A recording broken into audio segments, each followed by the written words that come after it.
సమస్యలు తీరుస్తారని గెలిపించాం. గెలిచిన తర్వాత మొహం చాటేశాడు. అందుకే ఇప్పటికీ ఆ బాధను ప్రతిరోజు అనుభవిస్తూనే ఉన్నాం అంటున్నారు చిత్తూరు జిల్లా జంగంపల్లి గ్రామస్తులు.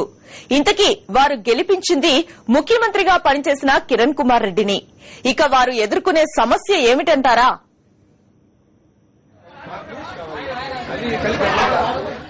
ఇక్కడ కనిపిస్తున్న మహిళలు పేరంటానికి వెళ్లడం లేదు, ఏ జాతరకో వెళ్లడం లేదు, బిందెలు పట్టుకు వెళుతోంది తాగునీటి కోసం. ఇలా వారు 2 కిలోమీటర్ల వరకు నడవాల్సిందే. మరికొంతమంది ఆటోల్లో వెళ్లాలి. ఎందుకంటే తాగునీటి కోసం ఇలా వెళ్లకపోతే చిత్తూరు జిల్లా కేవీపల్లి మండలం జంగంపల్లి గ్రామస్తులకు తాగునీరు దొరకనే దొరకదు.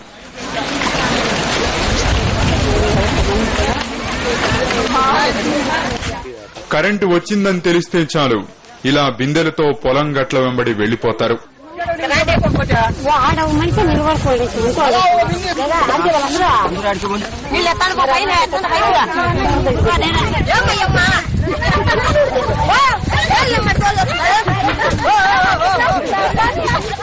ప్రత్యేకించి ఒక చోటంటూ వీళ్లకు నీళ్లు దొరకవు.